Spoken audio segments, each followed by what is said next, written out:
My wife, Sarah, had always been a strong woman, but I knew how much she struggled at her office.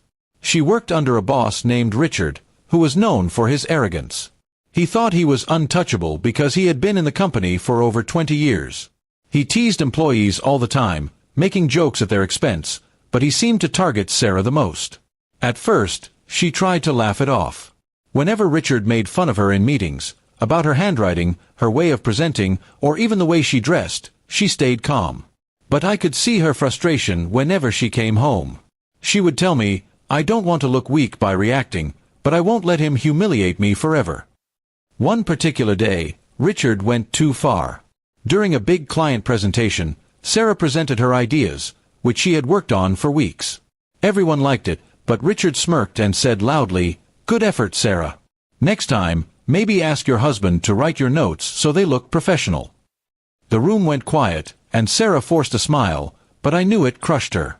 That night, she came home and sat silently at the dinner table. I asked her what happened, and she finally told me everything. I could see the fire in her eyes when she said, "He thinks I can't fight back. But I'll show him I can." I didn't know what she meant at that moment, but I trusted her. Over the next week, Sarah started staying late at work, but not because of Richard's demands. She was working on something secretly with the company's director and another senior manager. She didn't tell me the full plan, but she said with a small smile, "You'll be proud of me soon." The following Monday, there was an important board meeting where all department heads had to present their yearly results. Richard, as usual, made jokes about others while waiting for his turn. When it was Sarah's turn, she walked in confidently with a folder in her hand. She started her presentation calmly, but within minutes, the board members were impressed. She had gathered not only her department's results but also detailed reports of inefficiencies under Richard's management. Slide after slide, she showed how his carelessness had cost the company money, delayed projects, and lowered employee morale. The room grew tense. Richard's face turned red, and he interrupted her.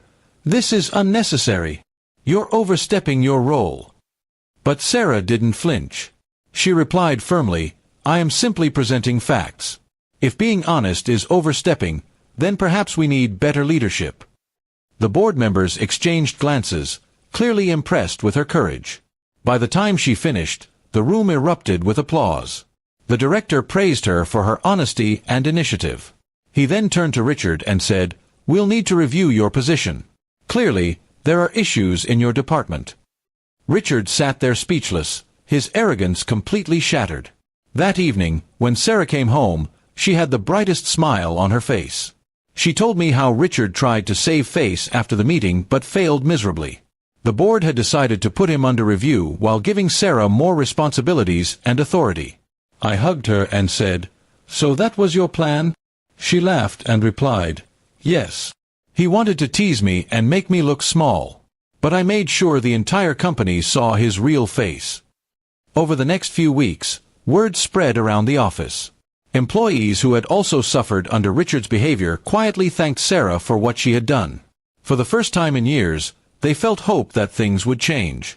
Richard, on the other hand, became a shadow of himself. He avoided making jokes and kept his head down. Eventually, the board reassigned him to a minor role where he no longer had power over others.